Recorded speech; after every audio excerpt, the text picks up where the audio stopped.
अध्यक्ष महोदय,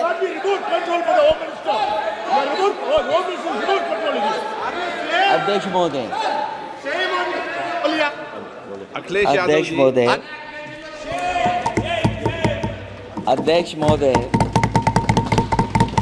मैं सबसे पहले आपका धन्यवाद देना चाहता हूं कि आपने मुझे अपनी पार्टी की तरफ से राष्ट्रपति जी के भाषण बोलने का मौका दिया है। अध्यक्ष जी, सत्ता पक्ष और विपक्ष दोनों लगातार अपनी बात रख रहे हैं। मैं सबसे पहले अध्यक्ष जी आपको और आपके साथ साथ सभी चुने हुए सांसदों को मैं बधाई और शुभकामनाएं देना चाहता हूं। साथ ही साथ मैं सबसे पहले देश के उन सभी समझदार और ईमानदार मतदाताओं को धन्यवाद जिन्होंने लोकतंत्र को एक तंत्र बनाने से रोका।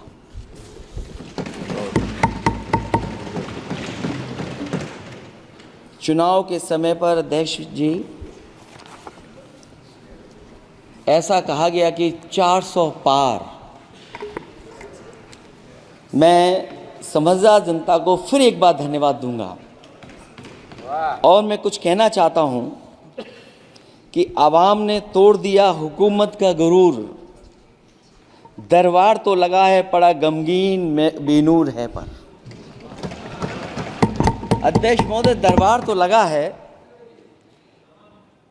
पर बड़ा गमगीन बेनूर है और पहली बार ऐसा लग रहा है हारी हुई सरकार विराजमान है। जनता कह रही है चलने वाली नहीं सरकार। अध्यक्ष महोदय, जनता कह रही है चलने वाली नहीं, ये गिरने वाली सरकार है। और क्योंकि ऊपर से जुड़ा कोई तार नहीं, नीचे कोई आधार नहीं, अधर में जो है अटकी हुई वो तो कोई सरकार नहीं। दरअसल पूरा इंडिया समझ गया है कि इंडिया ही प्रो इंडिया है। इस चुनाव में इंडिया अलायंस की नैतिक जीत हुई है। ये पीडीए इंडिया की सकारात्मक राजनीति, पॉलिटिक्स जो पॉजिटिव है, पॉजिटिव पॉलिटिक्स की जीत हुई है। ये इंडिया पीडीए की सोशल जस्टिस मुहिम की विक्ट्री है। 2024 का परिणाम हम इंडिया वालों के लिए जिम्मेदारी से भरा पैगाम भी है। और अगर हम यूं कहें अध्यक्ष महोदय कि 15 अगस्त 1947 अगर उपनिवेशिक राजनीति से आज़ादी का दिन था तो 4 जून 2024 देश के लिए सांप्रदायिक राजनीति से आज़ादी का दिन रहा। ये सांप्रदायिक राजनीति के अंत और सामुदायिक राजनीति की शुरुआत है। जहां सांप्रदायिक राजनीति का अंत हुआ है वहीं सामुदायिक राजनीति की शुरुआत हुई है। सबसे अच्छी बात हुई ये है कि इस चुनाव में सांप्रदायिक राजनीति की हमेशा के लिए हार हो गई है। अध्यक्ष महोदय, कहने को सरकार ये कहती है कि ये 5th लार्जेस्ट इकोनॉमी बन गई है और जीडीपी के मामले में 5th वर्ल्ड की इकोनॉमी बन गई है। लेकिन अध्यक्ष मोदी, ये सरकार क्यों छिपाती है कि अगर ये हमारी सबसे लार्जेस्ट इकोनॉमी, अगर हम 5वें नंबर पर हैं तो हमारे देश की पर कैपिटा इनकम, प्रति व्यक्ति आय हमारे किस स्थान पर पहुंची है। और हम लोगों ने तो अध्यक्ष महोदय देखा है कि अगर दिल्ली की सरकार ने कहा होगा कि $5 ट्रिलियन की इकोनॉमी बनेगी, तो जहां से प्रधानमंत्री जी चुन करके आते हैं वहाँ का प्रदेश के सरकार भी कह रहे कि हम $1 ट्रिलियन इकोनॉमी बना लेंगे। देश की इकोनॉमी कहाँ पहुँच गई, पर कैपिटा इनकम क्या है।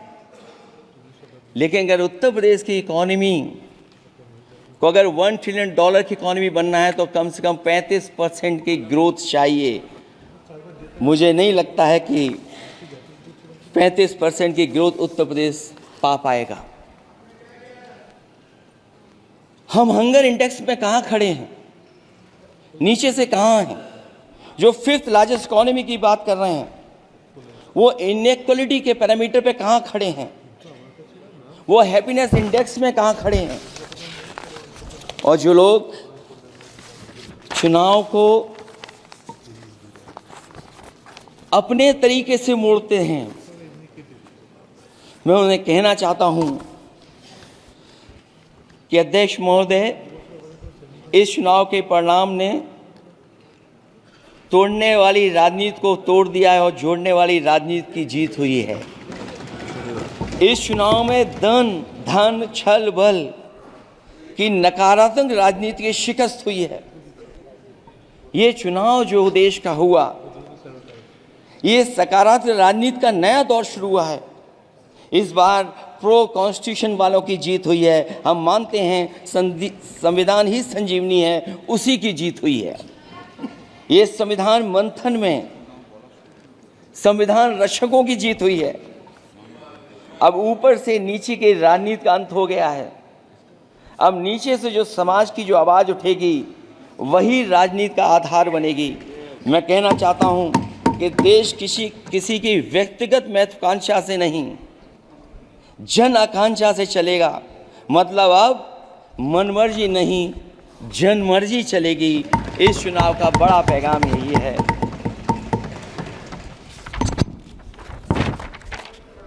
अध्यक्ष महोदय, बहुत सी बातें हुई हैं। अगर उत्तर प्रदेश की बात न हो,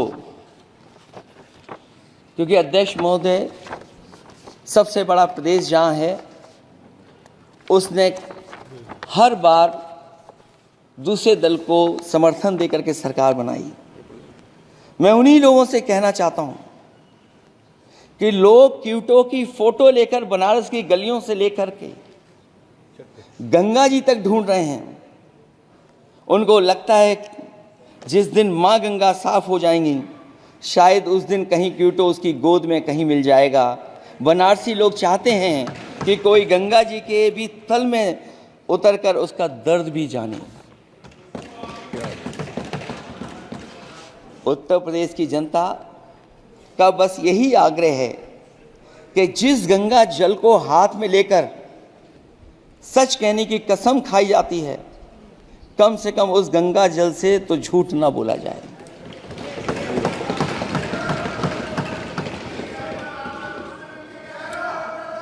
जहां विकास के नाम पर खरबों रुपए की लूट का राज खोलते भ्रष्टाचार के गड्ढे प्रदेश का नाम खराब कर रहे हैं, वहीं पहली बारिश में ही टपकती हुई छत और गिर चुकी स्टेशन की दीवार बेईमानी की निशानी बन गई है। अध्यक्ष महोदय, विकास का ढिढोरा पीटने वाले इस विनाश की जिम्मेदारी कब लेंगे? और रही सच्चे विकास की बात, तो हमने जो सड़क बनाई उस पर हवाई जहाज उतरे थे और उत्तर प्रदेश की मुख्य नगरी में सड़कों पर नाव उतरी हैं, और अभी बारिश और हो जाएगी तो नाव से भी चलना पड़ेगा। यही स्मार्ट सिटी के जुमले का भी हाल है। न तो जाम से छुटकारा मिला, न बुनियादी सुविधाओं से कोई निजात मिली, न कोई बुनियादी सुविधाएं मिल पाई हैं। मुझे याद है अध्यक्ष महोदय, देश के प्रधान सांसद जी ने अनाथ पशुओं के बारे में बहुत कुछ कहा था। अनाथ पशुओं की समस्या से छुटकारा दिलवाने के लिए कब वादा किया हुआ, लेकिन कई चुनाव बीत गए हैं, अभी तक गन्ने का भुगतान 2 हफ्ते का वचन जो दिया था, कहां दिया था? अब तो वचन देने वाले को भी याद नहीं है। हर बात को जुमला बना देने वाले लोगों के ऊपर से जनता का भरोसा उठ गया है। इसीलिए बहुमत की सरकार नहीं है, ये सहयोग से चलने वाली सरकार है। डबल इंजन के नाम पर उत्तर प्रदेश को टकराहट के सिवा कुछ हासिल नहीं हुआ है। उत्तर प्रदेश में प्रभुत्व की लड़ाई दो लोगों को आपस में लड़ा रही है, लेकिन उसकी मार जनता को सता रही है। पिछले 10 सालों की उपलब्धि बस इतनी रही कि एक शिक्षा परीक्षा माफिया का जन्म हुआ। अध्यक्ष महोदय, जिस समय चुनाव में थे और उत्तर प्रदेश में वो हालात देखे हैं कि नौजवान जब भी तैयारी कर करके जाता था और परीक्षा दे करके लौटता था तो उसको पता लगता था कि पेपर लीक हो गया। और उत्तर प्रदेश में केवल एक पेपर लीक नहीं हुआ है, जितनी भी परीक्षाएं हुई हैं सब पेपर लीक हुए हैं। केवल उत्तर प्रदेश ही नहीं, मैं माननीय सांसद की तरफ से सुन रहा था, कई ऐसे प्रदेश हैं जहां पर परीक्षाएं देने तो बच्चे गए लेकिन वहां भी पेपर लीक हो गया। और अभी जब 4 जून को रिजल्ट आया, उसके बाद जो बात उठी है, देश की सबसे प्रेस्टिजियस परीक्षा, उसका भी पेपर लीक हो गया। और आखिरकार ये पेपर लीक हो क्यों रहा है? सच्चाई तो ये है कि ये सरकार पेपर लीक इसलिए करा रही है कि सरकार नौकरी नहीं देना चाहती, रोजगार नहीं देना चाहती, उन नौजवानों का भविष्य नहीं बनने देना चाहती। पिछले 10 सालों की उपलब्धि बस इतनी रही है कि एक शिक्षा परीक्षा माफिया का जन्म हुआ है, जिसने तथाकथित अमृत काल में युवाओं के भविष्य की आशाओं को ही जहर दे दिया है। जो सरकार उम्मीद को मार दे, वरना तो वर्तमान को सुधार सकती है, न भविष्य को संभाल सकती है। सरकार आशा का प्रतीक होनी चाहिए, निराशा का नहीं। जनता चाहती कि हर समस्या के लिए बीते कल को जिम्मेदार ठहराने के बहाने को सरकार छोड़े और आने वाले कल की बात करे। अगले 1000 साल के झूठे सपने दिखाने वाले, अगले महीने होने वाली परीक्षाओं के लीक न होने की गारंटी कब लेंगे?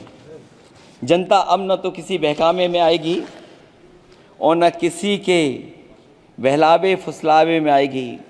जो लोग कहते हैं कि अमृत काल की बात करने वाले, जनता का जागरण काल आ गया है। आज इस सदन में नए राजनीतिक जागरण के अनेक प्रतिनिधि बैठे हैं। अब जब बात होगी तो सच्ची बात होगी और जनता को पूरी सच्चाई के साथ हम लोग अपनी जिम्मेदारी के साथ बात रखेंगे।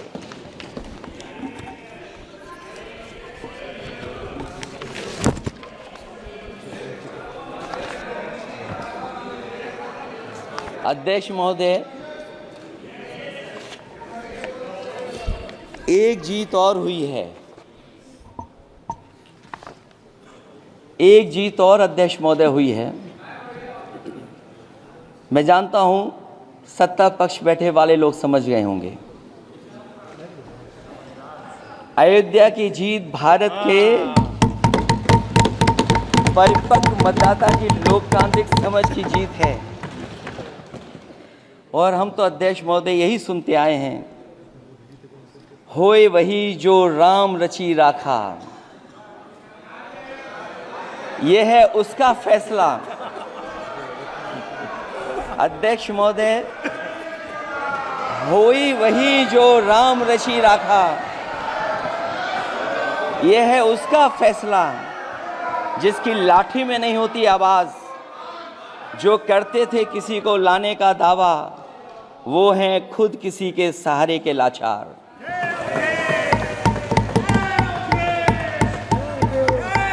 अध्यक्ष महोदय,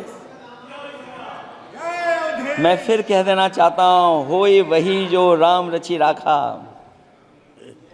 यह है उसका फैसला जिसकी लाठी में नहीं होती आवाज। जो करते थे किसी को लाने का दावा, वो हैं खुद किसी के सहारे के लाचार। हम अयोध्या से लाए हैं उनके प्रेम का पैगाम, हम अयोध्या से लाए हैं उनके प्रेम का पैगाम। जो सच्चे मन से करते हैं सबका कल्याण, सदियों में जन जन गाता है जिनके गान, अभय दान देती जिनकी मंद मंद मुस्कान, मानवता के लिए उठता जिनका तीर कमान। अध्यक्ष महोदय, जो असत्य पर सत्य की जीत का है नाम, उफनती नदी पर जो बांधे मर्यादा के बांध, वो है अवध के राजा पुरुषोत्तम प्रभु राम। हम अयोध्या से लाए हैं उनके प्रेम का पैगाम।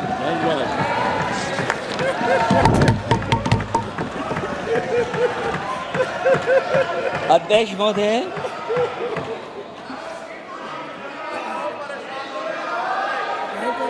महोदय, कुछ बातें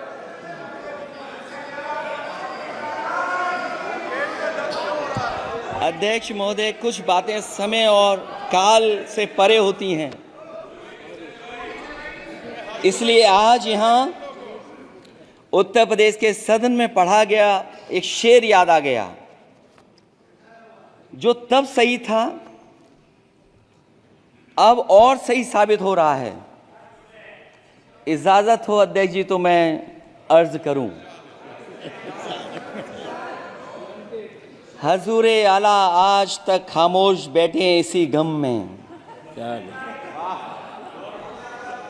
हजूरे आला आज तक खामोश बैठे हैं इसी गम में, महफिल लूट ले गया कोई जबकि सजाई हमने। योगी जी के लिए, योगी जी के लिए।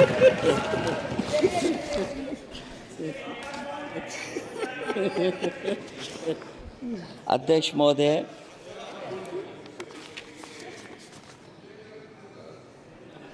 मैं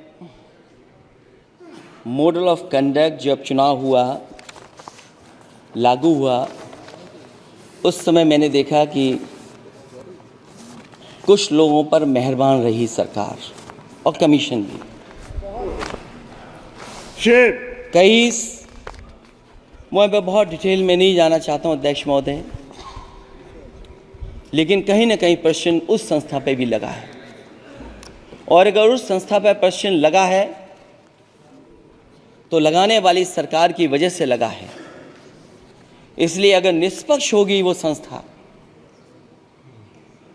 तो न केवल हमारा लोकतंत्र स्वस्थ होगा, बल्कि हमारे लोकतंत्र और मजबूत दुनिया में दिखाई देगा। अध्यक्ष महोदय, ईवीएम पे मुझे कल भी भरोसा नहीं था, आज भी नहीं भरोसा। मैं 80 के 80 सीट जीत जाऊं तब भी नहीं भरोसा। और मैंने अपने चुनाव में कहा था अध्यक्ष महोदय कि ईवीएम से जीत करके ईवीएम हटाने का काम करेंगे। न ईवीएम का मुद्दा मरा है, न जाएगा खत्म। जब तक ईवीएम नहीं हटेगी हम समाजवादी लोग उस बात पर अड़ग रहेंगे। उत्तर प्रदेश अध्यक्ष महोदय वो प्रदेश है जिसने सरकार बीजेपी की बनवाई, एक बार नहीं 2 बार बनवाई, और उसी उत्तर प्रदेश के साथ कितना बड़ा भेदभाव, उत्तर प्रदेश के साथ बड़ा भेदभाव। मुझे याद है वो दिन जब प्रधानमंत्री जी एयरफोर्स के सबसे भारी वाहन हवाई जहाज से उतरे थे सड़क पर। वो अलग बात है कि उस प्रदेश के मुख्यमंत्री उनके साथ नहीं बैठ पाए थे, लेकिन वो एक्सप्रेस वे जो बना था और आज भी जो उत्तर प्रदेश में बन रहे हैं वो उत्तर प्रदेश के बजट से बन रहे हैं। लेकिन दिल्ली की तरफ से कोई एक्सप्रेस वे अभी नहीं दिया गया है। न केवल इंफ्रास्ट्रक्चर में भेदभाव हुआ है, बल्कि हमें याद है कि प्रधानमंत्री जी ने बड़े पैमाने पे गांव गोद लिए थे।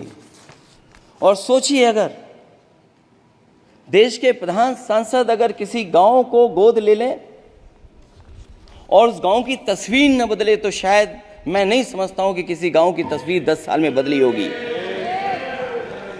मुझे वो गांव जिसको उन्होंने गोद लिया, जो प्रधानमंत्री जी की आदर्श योजना थी उसके तहत जो गोद लिया गया था गांव, वो 5 वर्ष पहले खूब शोर हुआ था कि बनारस शहर की तरह डोमरी में चमचमाने लगेगा एक गांव। हकीकत में कुछ नहीं हुआ। उसकी दुर्दशा वैसी की वैसी है, जैसे था गांव वैसा ही का वैसा है। टूटी सड़कें, कच्ची पगडंडियाँ, उखड़े और टूटे हुए ईंट के खंजे, बदहाल हैंडपंप, पावरलूम और पंखे के जाली के कारखाने को आखिर कब तक रफ्तार मिलेगी जो उस गांव में काम होता था, लोग करते थे। खाली पड़े रसोई गैस के सिलेंडर, अंधाधुंध बिजली कटौती के बीच इस गांव के लोगों को हर सुबह मजदूरी की कभी ना खत्म होने वाली तलाश आखिर कब पूरी होगी। तो सोचिए, एक गांव की तस्वीर ये है, जो गांव कभी गोद लिया गया था उस गांव की भी तस्वीर नहीं सुधर पाई है। जो भाजपा के स्मार्ट सिटी के झूठे सपने में गांव के लिए कोई जगह नहीं है। अपने गांव गोद लेने की जो बात कही थी, क्या वो भी जुमला था अध्यक्ष जी? पता नहीं जिस गांव को गोद लिया था उसका नाम भी किसी को याद है कि नहीं। मैं नाम पूछ करके किसी को शर्मिंदा नहीं करूंगा, क्योंकि अगर नाम याद है तो ये तो और भी बुरी बात है कि अपने नाम याद रखने के बावजूद भी कुछ नहीं किया। जिसे गोद लिया जाता है उसे अनाथ बनाकर छोड़ देना अच्छी बात नहीं है। और अगर तस्वीर अध्यक्ष महोदय बदली हो 10 साल में उन तमाम गोद लिए हुए गांवों की, तो मैं सत्ता पक्ष के लोगों से कहूंगा जरूर इस सदन में बात रखें, जरूर बताएं आप। जो बात कभी अध्यक्ष महोदय कास्ट सेंसस की उठी थी, हम उस कास्ट सेंसस के पक्ष में हैं कि बिना कास्ट सेंसस के सामाजिक न्याय संभव नहीं है, सबको हक दिला पाना मुश्किल है। अध्यक्ष महोदय, राष्ट्रपति जी के अभिभाषण में अग्निवीर को लेकर के जो चिंता विपक्ष की थी और देश के नौजवानों की थी, वो चिंता वैसी की वैसी बनी है। अध्यक्ष महोदय, मैं ये कहना चाहता हूँ, मैं खुद मिलिट्री स्कूल से पढ़ा हूँ, मेरे साथ के बहुत बड़े पैमाने पे लोग फौज में, मैंने समय समय पे जो मेरे साथ पढ़े जो सीनियर थे उनसे भी जानकारी हासिल की है, बड़े बड़े ऑफिसर से मैंने पूछा है, वो शायद आपको न बता पाएं, लेकिन दबी जुबान में उन्होंने कहा है कि देश की सुरक्षा के साथ अग्निवीर जैसी व्यवस्था लागू करने से समझौता हो रहा है। अध्यक्ष महोदय, किसी भी देश की सबसे बड़ी प्राथमिकता अगर कोई है तो वो देश की सीमाओं की सुरक्षा है। अग्निवीर जैसी व्यवस्था से कभी संभव नहीं है। अध्यक्ष महोदय, हम अग्निवीर व्यवस्था को कभी स्वीकार नहीं कर सकते हैं। आज नहीं कल, कल नहीं बाद में, जब कभी भी सत्ता में इंडिया गठबंधन आएगा, अग्निवीर व्यवस्था हमेशा हमेशा के लिए खत्म हो जाएगी। अध्यक्ष महोदय, जिन्होंने कहा कि हम आय किसानों की दोगुनी कर देंगे, आज किसान पूरा देश का देख रहा है कि उसकी आय कहाँ दोगुनी हो गई। और जिस तरह महंगाई बढ़ी है, सरकार बताए कि महंगाई इस बढ़ने पे उसकी आय कितनी होनी चाहिए। और जो इंफ्रास्ट्रक्चर की बड़ी बड़ी बातें की गई थी कि एमएसपी लागू करने के लिए एग्रीकल्चर सेक्टर का इंफ्रास्ट्रक्चर तैयार होगा, लेकिन जहाँ तक मैंने उत्तर प्रदेश में देखा है, अगर इस सरकार में एक भी नई मंडी बनी हो तो मुझे सरकार बता दे। अध्यक्ष महोदय, जो इंफ्रास्ट्रक्चर एग्रीकल्चर सेक्टर में बनाने की बड़ी बात कही थी, अगर सरकार की तरफ से एक भी मंडी 10 साल में बनी हो तो जरूर सरकार बताए।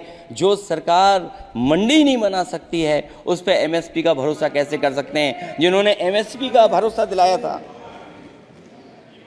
हम अध्यक्ष महोदय आपके माध्यम से यही कहेंगे कि जो राष्ट्रपति के अभिभाषण में लीगल गारंटी एमएसपी को मिलनी चाहिए थी, वो क्रॉप्स को नहीं मिली है। न केवल फसलों को मिले बल्कि हॉर्टिकल्चर क्रॉप्स को भी एमएसपी देने का फैसला हो, जिससे कि हमारा किसान खुशहाल हो सके। साथ ही साथ ओपीएस की बात अभिभाषण में नहीं आई है। ओल्ड पेंशन स्कीम लागू हो, जिससे हमारे तमाम सरकारी कर्मचारियों का भविष्य बन सके। और देश की एक बड़ी आबादी, जहाँ से मैं चुन करके आता हूँ, उत्तर प्रदेश, जहाँ बुनकर, न केवल उत्तर प्रदेश बल्कि देश के कोने कोने में बुनकर समाज के लोग बड़े पैमाने पर रह रहे हैं, लेकिन बुनकरों को जो सुविधाएं मिलनी चाहिए वो भी इस सरकार में नहीं मिल पा रही हैं।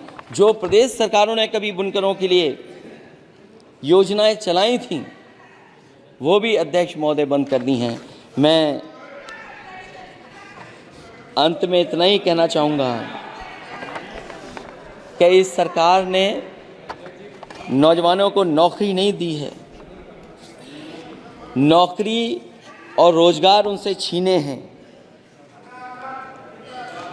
बहुत नौकरी छीनी है। इसलिए मैं कहना चाहता हूं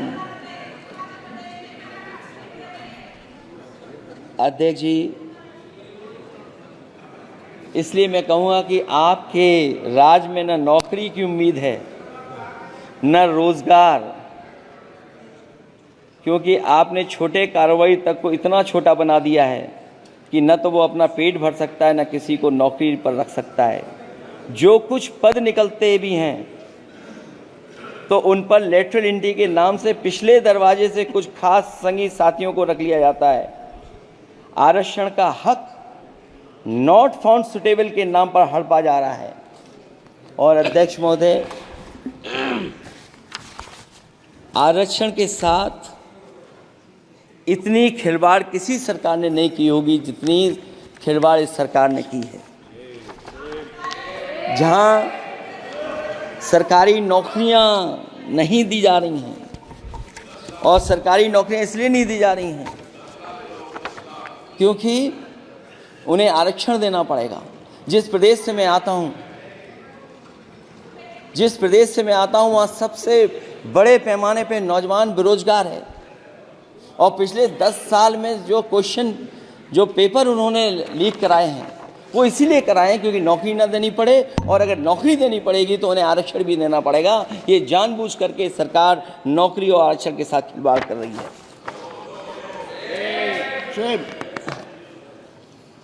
मैं अध्यक्ष महोदय अंत में इतना ही कहना चाहता हूं,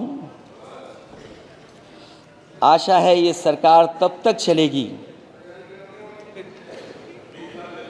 तब तक उसके केंद्र में इस देश का हर एक गरीब, शोषित, वंचित, पीड़ित, पिछड़ा, दलित, अल्पसंख्यक, आदिवासी, महिला, युवा, छोटा कारोबारी, ईमानदार, नौकरी पेशा, आम आदमी और कर्मचारी अधिकारी, मजदूर और किसान होगा, ना कि धनवान होगा। और शासन के आधार पर संविधान होगा। वह जुमलों की जगह सच में महंगाई, बेरोजगारी, भ्रष्टाचार, गरीबी, भुखमरी, सांप्रदायिक हिंसा, दलित व महिला उत्पीड़न, सामाजिक अन्याय जैसे मूलभूत मुद्दों का समाधान होगा। और भोजन, बिजली, पानी, दवाई, पढ़ाई जैसी बुनियादी ज़रूरतों के लिए कागजी योजनाओं की जगह सच में इंतज़ाम होगा। मैं एक बार फिर उत्तर प्रदेश की समझदार जनता द्वारा सबसे बड़ी पार्टी चुने जाने के साथ साथ इंडिया गठबंधन समाजवादी पार्टी और कांग्रेस को सबसे ज़्यादा सीटें जिताई, उसके लिए मैं उत्तर प्रदेश की जनता का बहुत बहुत धन्यवाद और आभार भी प्रकट करूँगा। मुझे उम्मीद है कि अगली बार जब राष्ट्रपति जी का अभिभाषण हो वो सरकारी भाषण ना हो, सच्चाई के साथ सरकार अपनी बातें रखें। इन्हीं शब्दों के साथ अध्यक्ष महोदय मैं आपका बहुत बहुत धन्यवाद देता हूँ। Very good, thank you. Shri Santosh Pandey.